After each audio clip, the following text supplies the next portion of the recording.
become an electrician. So I applied to become an inside wireman, and I took all the tests, and I passed everything very well. And then it came down to like applying for companies, the union, and whatnot. And I was going to most of the interviews, but with the lack of experience and lack of just anything, I was bumped down pretty far on the list. And this was 2019, so COVID was right around the corner. Gotcha. So at the peak of that, COVID hit, and I got waitlisted for 6-8 months. And at that time, I just had no desire to continue becoming an electrician. Hi, everybody. This is the first take that we've done of this. My name is Jung Kian, this is Jung Vian, and this is Jung An. Fantastic. Welcome to the HT Podcast Show. Please like and subscribe if you have the fingers or the toes. We're here with Jung An, as mentioned. He's going to share with us his arduous journey coming to Thieu Nhi and coming to our state. So, But first, you may notice that we have already popped this because this is actually our second take. But that's okay. We'll roll with it. Yeah, let's cheers again. So, Anne, so you've been in Thieu Nhi for a couple years now, right? Yeah. So I'm sorry. How many years? A couple years? 1 or 2 years? 2 years. Yeah. I've been in Thieu Nhi since 2022. Okay. Yeah. So what got you in here? What got you into Thieu Nhi? Was it you show up to church and saw some of us running around and decided we were cool and you want to join us, or what? No, my mom signed me up and just told me to show up one day because my sister's already in Thieu Nhi. So I decided to show up and see what it's like. Nice. Yeah. So she must have liked it then, I assume. I mean, at the time, she really didn't know much about it because originally I was in Vic Ngo, and then I left that because COVID hit, and then she just put me in all three, Yao Li, Thieu Nhi, and Vic Ngo again, and I was. Were you hoping to teach those programs, or the other two, or were you actually a participant? I was a participant. Learning Vietnamese. Yeah, learning Vietnamese and everything. So you obviously was a Hiệp sĩ trưởng thành, and then you became a Huynh trưởng. Yeah. So you've been around 1 or 2 years. What has kept you in Thieu Nhi? Definitely my mom and my 2 sisters and my partner, for sure. Yeah. And just now, I'm going to Kapai again, so Nice. I have more. Gosh. That's amazing. More to stay in for. Hey, wait, heard that right? He's going to Kapai again. And he's taking his partner. He's taking his partner with him. Yeah. Yes. Everyone's gonna be Kapai. I'll still be in Kapai. Right? It's okay. Don't worry. It's a great journey. Either way, from Kapai, Kapai, and so on. Yeah. You should definitely do it. So and then this year, your brother just joined as well, right? Yep. This year. You think you'll ever get your mom to join as a Jata? I tried convincing her. Yeah. Most likely not. I think she just likes being on the outside still. Yeah. And we definitely appreciate the support of all of our phone gives us, right? And she's been a really excellent supporter of us. Yeah. Well, fantastic Thieu Nhi journey so far. But I know that before Thieu Nhi, I know people do have lives before Thieu Nhi apparently, and Jung An has one too. So before Thieu Nhi, where were you? You were in the state, right? No, I originally came from Pennsylvania. Oh, East Coast. Okay. Did you know if have you known up to me over there at all? I had a general idea when I was like 4 or 5. There is one in Philadelphia, and I was staying there, but I had never had any idea what it was. Yeah. But my uncles are actually Hunjungs over there. Oh, Gotcha. Was it in Bethlehem or? This was in Philadelphia. Oh, Philadelphia. Nice. So why'd you move over here? Well, after I graduated high school, I had 2 options, which was originally I was ready to enlist in the Marines. Oh, okay. And then my mom said, I don't want you to go. So we're living in Washington right now, and you should come over and see, where it can lead you. Because I didn't really like what was going on in Pennsylvania.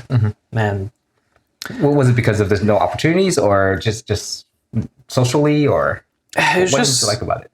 I didn't like just basically everything about it over there. Because it's so spread out, and I grew up in a really small town in West Grove, and it's just surrounded by cornfields. So the closest college to me was about 45 minutes. Yeah. And I was about to say, are you still living in a farm right now?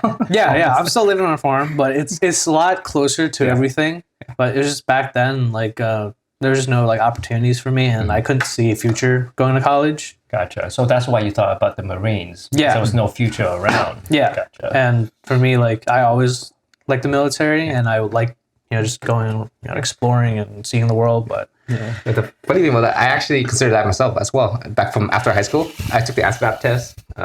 Yeah. I think a lot of Wing Chun, younger kids definitely think about that. But you didn't. So you came over here, and what did you decide to do? You go to college, or did you?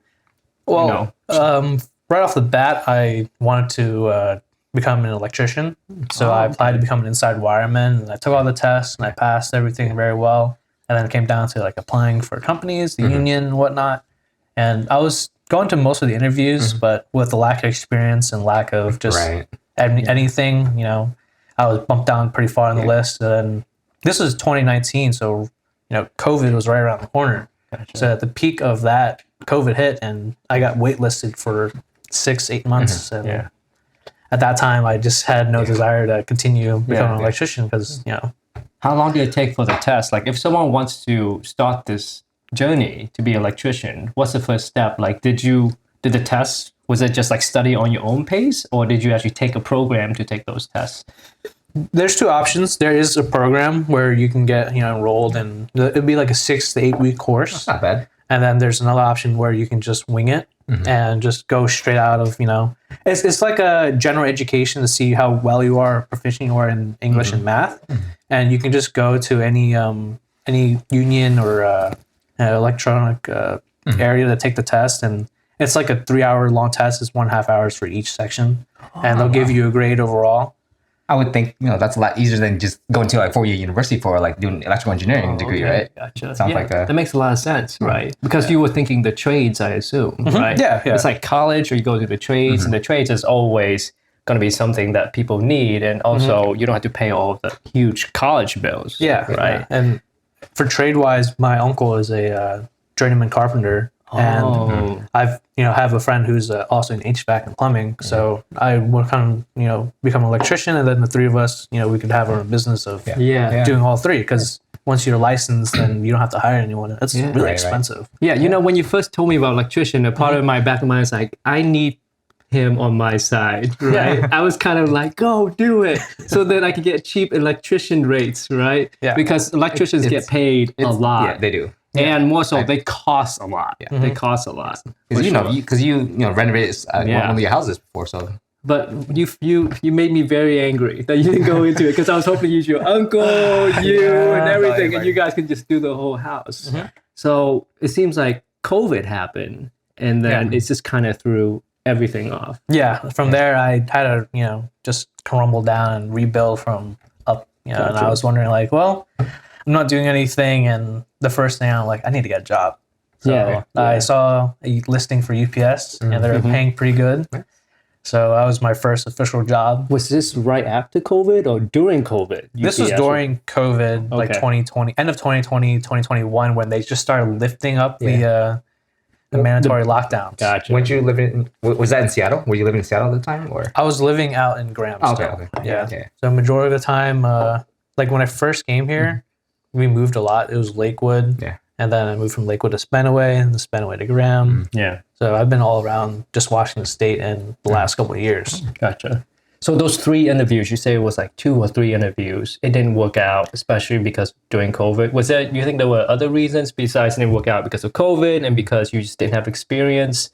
For me, it was definitely because like they were my first interviews ever, so I know I did terrible, and it was against the whole board. So the minimum amount was 7 people. Oh, other applicants. No. People sitting interviewing you. Yeah. So I was like, basically for me, an ambush. I'm like, oh wow, I've never seen so many, and it was just like, it's like just sitting like this. There's a whole room of just everyone asking. Like, you have lead of directing, lead of the Department of Security and Safety. Everybody was there. Can you imagine going against those people when you don't have any experience? It's your first time. Number one, it's not against. It's not against, right? Yeah. But for sure, like that is very scary to be. Oh, yeah. So you went in kind of, even after you passed the test and everything, without real hand experience, that must have been a very scary thing. Yeah. And you did that 2 or 3 times? Yeah, I did it 3 times. Oh, man. And majority of them, all of them had the same thing to say, like, well, you're very young, very inexperienced. I had one advice from probably the only guy that wanted to talk to me, because most of them just didn't really care about my application. But he's like, you're too young, you lack experience, we really like to see young guys come out here and apply, but I would also like to see a little bit more from you. Okay. Because at COVID, most of the people were laid off, so they're looking for people with experience Right. because Yes, they could only select the best. Yeah. But they're like, you got nothing, Gotcha. and there's like either go to a trade school, start from the bottom and go up, or get a job somewhere, with somebody. And he gave me everything, which I was really grateful for. But Yeah. Was he the last interview one that you did? yeah, he was the last person I interviewed from, and I was like, I got no chance because I was only 18, 19, and he's like, you got nothing. Right. You got nothing to show. So then what you do after that? Did you continue working still after those?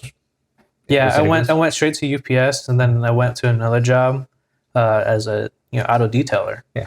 So which is completely different from the field of being an electrician and anything. But I just went with whatever I enjoyed at the time, which was making money, and then my second job was being an auto detailer because I like cars, and I was just promoted to a manager when I was 3 months there, and I was just working and saving up money. But when I was there, I realized that if I can be working a normal 9 to 5, I can also do investing on the side as well. Yeah. What kind of investing were you thinking about? Well, at the time, everything I learned on the internet, there's the blue chip, which is long-term investing, and then there's also the short-term, which was, for me, it's either I do options trading or I just, did just insanely hard, just bought everything in day trading. Which, the app that I was using wouldn't let me day trade unless I had $25,000 in my account. Yep. You have to be an accredited investor. Yeah. And for me, I just switched to option trading because they did limit that to 3 trades a week. Yeah. But it's better than what you can do day trading. Yeah. So I saw that there's more opportunity to make money there, and I would save like maybe $100, $200 off my paycheck, and then at the end of the week I would maybe put in $1,000 into the market for next week, and then either double or triple it, and then just keep growing it over and over and over. Gotcha. Yeah, that consistency of it. What gave you that drive? It seems like your drive came from just needing the money at that point, right? Because this gentleman who is kind of ironic because he says something very, like, it can bring you down. Yeah. Right? He probably brought you down. But Oh, sometimes, for for sure. He gave me a reality check. Exactly. I think that's the exact term that we sometimes need in our life. Like a big reality check where we're like, okay, this feels horrible. But obviously it's coming from a good place. Yep. And he gave you that check so that you can actually move on, right? Because imagine if he didn't, you would have probably kept on interviewing a few more times. And you would just feel worse, and worse after that. Yeah. Yeah. So you did UPS. That didn't work out. And you did Auto detailing. And you did fantastic. So did it work out well with the stock trading? Or? Oh, yeah. Okay. It was the most amount of money I've ever seen in my account.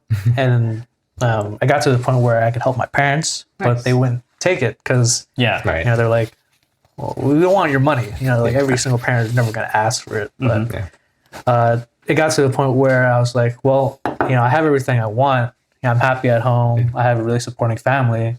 Now it's time for me to, try out a few things. So it just so happened that I had Jung Johnny ask me, because he just got accepted to UW, that, hey, like, I need a roommate because I can't afford to go up in the middle of winter, and I need a roommate. So I was like, I got money. And, at the time I was like, well, I don't want to work anymore, and I want to explore life. So I packed up everything I had and moved to Seattle for 6 months with him. So you get a big amount of money just so that you can pad yourself, so that you can kind of explore life a little bit. For at least that 6 months. Yeah. Right? Yeah, So, I had enough for a few years. during the 3 years or 6 months, what else were you doing up in Seattle? Well, Chilling? honestly, I was just chilling and just like enjoying, like, I just grinded for 2 years and working up all the money I had, and I started going to the gym a lot, so I started taking care of myself, looking at dieting, and then just looking at like mental health, taking care of yourself, and just like, well, and then see like what I need to plan, what I've done, and like see how much money I have, and see like, oh, okay, what to do next. It's just stepping it up and just got really fed up with living in the city and realized I can never live in the city. Yeah. Did you travel anything during that time, or were you like, no, I gotta save money? And Yeah, everything? I did travel. I went to Cancun for a week, and I also went back to the East Coast with my friends for a week. But at that time, I had no income, so I was just living off of all the money I made. So Can't I go was crazy, living, but I wasn't going crazy, but I was living stress free. nice. You know, this is very comparable to what I think is when someone goes through college, and then after college, they take like a year off. Right. Yeah. Right. And sometimes I probably would recommend my kid to do it too, which is like, you need to broaden your horizon. Before you start working. Yeah, before you start working. You kind of If need you can to, afford it. if you can afford it. If you go to right? daddy. Uh-oh, don't tell him that, right? So he broadened his horizon a Right. little bit, because when you're in school, you're surrounded by the same type of people. Yeah. And when you get to real life, it's kind of a culture shock to start looking, and you're like, this is not what it is, right? It's a complete culture shock. Yeah. And to broaden your horizon out a little bit more before you pick a job or pick a career path, like that is really helpful, because once you're in that job, your horizon is super focused again. Yeah. And it's very hard once you're super focused like that on that path to kind of expand after that. The true benefit that I see, what happened to you, even though it was 2 years of crazy hard work, you know, kind of high risk stocks, you know, seeing ups and downs, is that you didn't end up with loans, Yeah. which any loans. Yeah. And I can imagine that once a person finished college, they might be able to take that year off. Yeah. But there's always that little the monkey, hanging- little monkey yeah. in the back saying loans, Interest, loans. interest. Exactly, right? But you were able to take that 6 months to explore yourself. So in that time, did you find anything about yourself that you were like, this is, you know, you obviously found out that big city is not for you. Yeah. Big city is not for you. So besides that, did you figure out anything else besides getting super buff? Is what it seems like. Well, Which you obviously kept. You obviously kept, right? So I'd say just so happened around that time that I was able to come across my partner. okay. So I wasn't really looking for anything too serious. And you but- met her through Tunyi. Yeah, I met her through Tuni, and it just so happened, that she's also a student at UW, and she was also graduating. So I'm like, oh, that's perfect. Nice. Okay. You know, so we had a lot of timing, and you know, Can all I that. can I interrupt and ask a stupid question from someone who's very old? When you say partner, you mean like girlfriend? Yeah, Or- girlfriend. Okay, Yeah, gotcha. It could be wife, you know? We don't know. You don't know, yeah. Kids these days, we don't know. I have heard that term from a previous Yeah. guest, and I get very confused. It's like it's very a general Yeah. thing, Yeah. and I'm afraid to ask. You know, like Yeah, I think it's more of a, these days, it's more of a equitable term to use. Yeah, I'm not saying the word right, but I think I know. instead of like saying you're husband and wife, it's partner's more of a neutral kind of thing. I get a neutral. Neutral. A neutral. Yeah, term. neutral term, Yeah, yeah. I understand now. Yeah, that's what I assume. So you were with your partner. girlfriend, yeah, you partner, found your girlfriend. Yeah. And So you guys been together now for like at least 2 years? we're coming up on 2 years, but you know, Yeah. about 16 months, 18 months. So there you go. Don't go to college, Yeah. right? Yeah. Don't have student loans. But join Tunyi. Join Tunyi. Yeah, Be out for 6 months, you know, and then you'll find out like pretty much almost all the puzzle piece you need. You find out who you are and your partner. Yeah. So after that, what happened? Because you obviously the 6 month ended. yeah, Right? yeah. So I moved back home and with my parents just to help them out and you know just figure out what my next step was, which is funny again because I gave myself like, oh, after 6 months, I should probably go back to the military because that's always there. Oh, so I looking signed at up for the Air Force and I had an interview and everything. But I also just so happened to be dating Yeah. at that time. And Your partner. Your partner. my partner, yeah, she gave me an ultimatum like, I love to go to the military. We can't. This won't work out. Yeah. Okay. I'm like, oh, okay. So you chose her over the military. Yeah, so I chose her over the military. Did she know the Air Force is like the Yeah, so the I told coolest her one, all the right? benefits, the greatest thing about the Air Right. Force. Yeah, yeah. And she's like, no, you won't get to see me. Oh, And I'm like, okay, that's fine. fair. That's Gotcha. fair. Yeah. Gotcha. And You won't be partners So then- anymore. Yes. right. Yes. So then, if not the military, what's the other option? I mean, obviously staying with your partner, but what else? What are you gonna do? well, she gave me an ultimatum. Yeah. It wasn't just, oh, I need you to get a job. Because I'm like, oh, I can just do the same thing. And she said, no, you need to go to school. And I'm like, Oh, okay. Why? Well, you can always get a job and just, work a normal 9 to 5 and always just work up the ladder, go through everything. But, having a career and going to college shows that you tried education and that you can use that to open more opportunities. Yeah. That's very true. And also looks a lot better when it comes to people asking, oh, what did you do for the last couple of years of your life? So I'm just like, fine. Fine, I'll go to school. Yeah.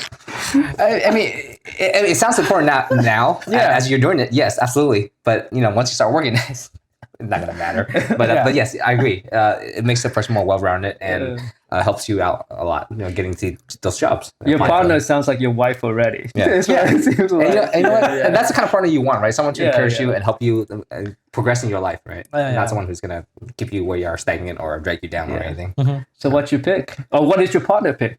I'm just joking. I'm joking. She didn't really tell me like anything, where to go. Yeah. But I just looked around and I had options because I'm like, well, I already like the field of, electronics, like electricity and whatnot. And trade school is going to take too long to get into. Yeah. So I found Base Technical College here in Tacoma, and they had a program for electrician. So I'm like, okay, I'll apply to that. And the first thing they said was, oh, we're packed, we're full. You won't be able to get in here until the next 2 years because everyone's just like backed into there. So, one of the advisors told me, like, if you really want that field, just enroll in the school and you can switch because we prioritize our students more than people that aren't even enrolled. So I found HVAC, which was also filled. Yeah. And then my advisor talked about electrical engineering. I said, oh, well, what's the difference between the two? Yeah. And from what he told me, he explained that electrician is like all the hands-on, right? So the electrical engineer will give you the blueprint for an electrician and they will put everything in, install it. So they're all, the labor, hands-on guys. Electrical engineers, they all just sit behind the computer. They do all the blueprinting, they design everything, they get it approved. And then, the electrician will execute it. Nice. And that's what you picked. Yeah, that's what I picked because he was telling me like, oh, well, if you have a partner, you can just work it from home. He's really selling it. Yeah, no, he sold it to me really, really good. And he's like, oh, I was also an electrical engineer as well. Yeah. And he was telling me like, he helped design the school that, I went to. And he was like, I did most of the work here and now I'm just, hanging out in retirement. As an electrician, say if you get hurt on the job, next day you're out of a job. If you get hurt as an electrical engineer at home, you can just find another company and they'll do the same thing because there's no labor. So now you're almost done with your program, right? Yep. A few more months or so. Yeah. And then one more quarter. And then what's after that for you? Well, after that, it's working. And if I can't find a job, back to day trading. Back to day trading and just having a stable income and slowly building it up because I have a 5-year plan that I've made, and in those 5 years, I do eventually want to end on either starting up a company of any sort or just figuring out like where my finances are. Because right now, like financial wise, very unstable. I want to be able to set a foundation for myself that later in life I'm stable and I know where I can put my money, especially in investments. Yeah, I think it's hard right now because you're still in school. Obviously not making too much money, either working part-time or not at all. So it's hard. And some of the stuff that we talked about earlier in these podcasts, about savings and stuff that might, help out here and there. But but definitely you need a job, unfortunately. Just at this point, any job is better than nothing because just having the income in and you can do so much with that, especially when it comes to investing. There's endless. I think we should get you back on here for another episode to talk about options trading because that's something I'm not great at. I'm not too great at with that. But that would be a good topic for us. That would be. So if there was a Huing Chung out there right now, 2 years younger, 3 years younger, kind of going through the same thing. Let me ask first, actually, when do you feel like was the toughest, and your whole journey was the toughest time? There's gotta be. I'm gonna take a guess. I think it was after the trying to get into the program with three times. Was that probably the lowest, toughest time of your life? Yeah, I would say that's the toughest and probably the lowest since I've been out here. From like coming out of high school and never been rejected for anything, and everyone just kind of like giving it to you. And then just straight up like, hey, you're not good enough. You have nothing to show. We need more. Like, I've never had anyone ask me, we need more. I'm like, well, what do you want from me? Because like like, what do I do now? And no one's telling you. And no one's telling you. Yeah. So they're just like, oh, you go figure that out. Come back to us when you're ready. And it's like, okay. It's like applying for those entry level jobs when they want experience, but it's your first experience. It's your first job. Exactly. What do you do? And I was talking to the guy and just like, well, how do I get into an entry level position? Like right now, what do I do? Yeah. And he was like, oh, he just gave me like, a bunch of ways to go about it. But it's like, oh, you just need to get a job. I'm like, well, yeah, that's kind of the point. Like, that's why I'm here. I'm trying to get a job. Too, yeah. Imagine, I think that's why sometimes people go to college too, right? Yeah. Because unfortunately, now I think about it, college is another way to spread out that semi-ignorance, right? Yeah.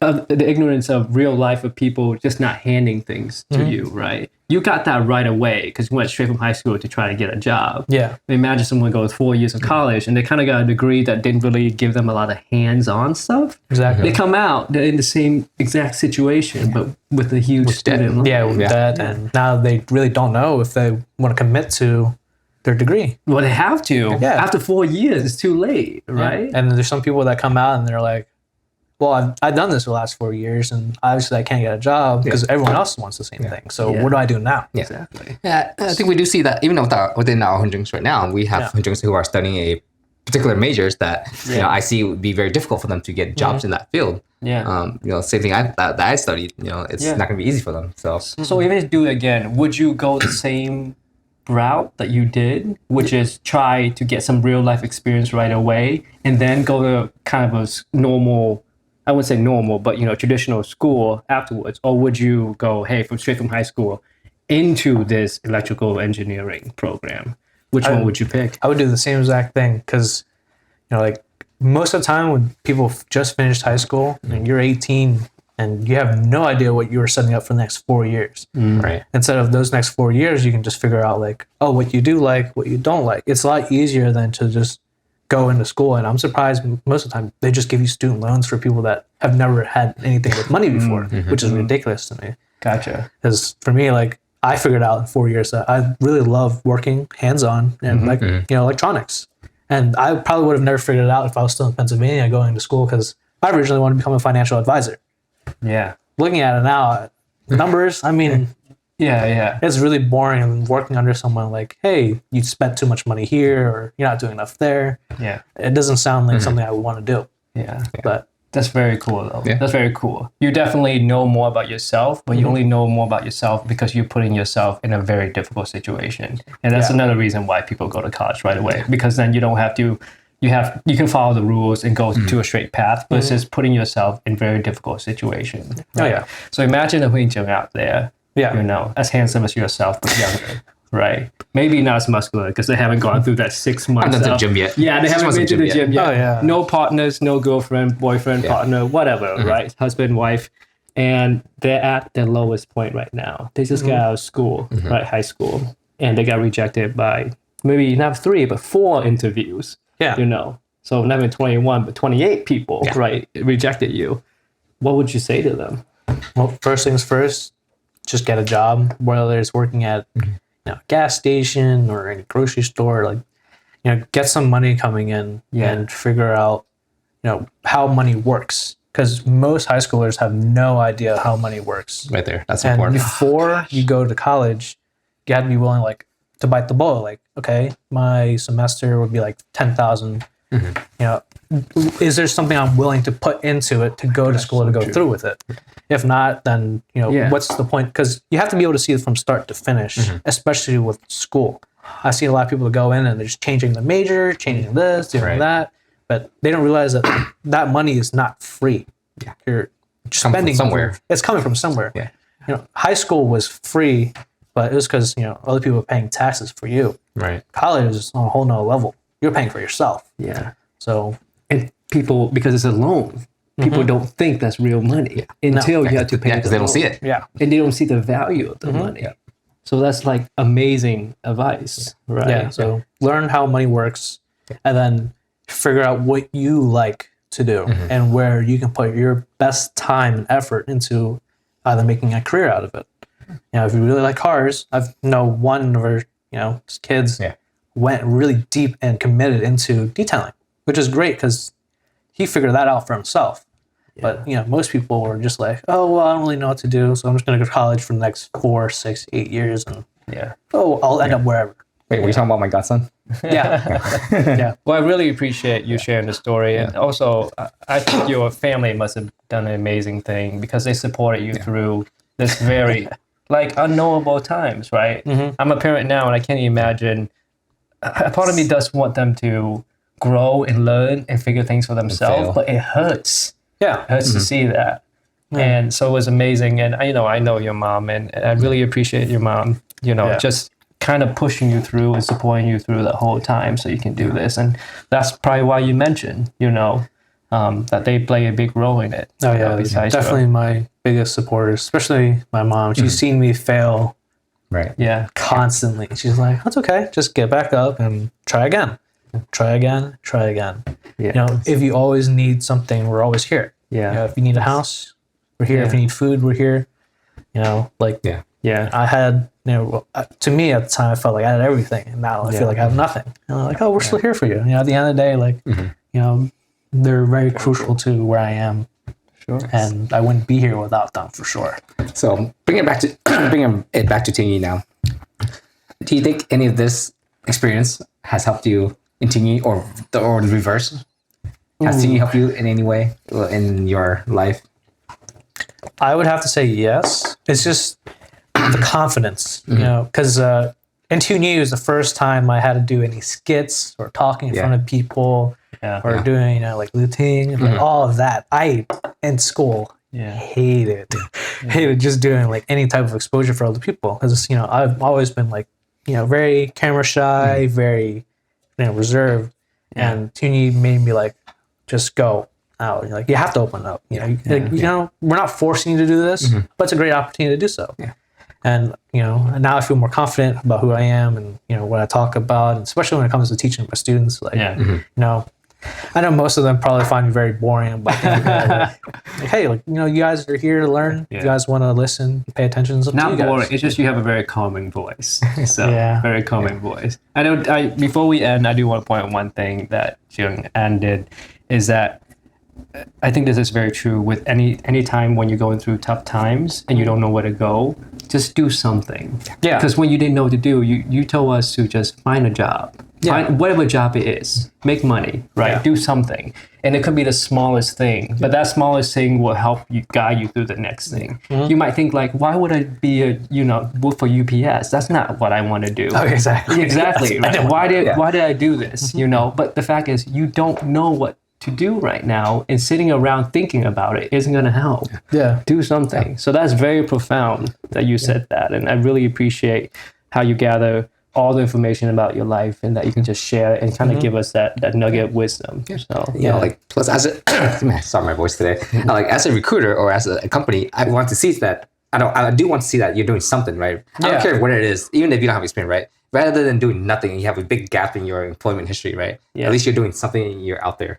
Yeah. I'd rather see that. For sure. For me, the biggest thing is doing something is like a small little pebble for your foundation. It's just small stepping stones. It doesn't hurt to do something that that has nothing to do with what you want. It will always lead you to something, and the people you meet along the way are the most important things. Because everything I learned at UPS, there's just some people that are just they're in their 40s and they're okay with just working here. And it's for me, that's not something I didn't want to do, but learning from their mistakes, and they would tell me I've done this, done that, and I'm like, okay, I'll stay away from your mistakes and I'll learn from it. But talking to people, especially when you're working at any ages, it's always nice to know what they've done right and what they've done wrong, and you can make the decision for yourself.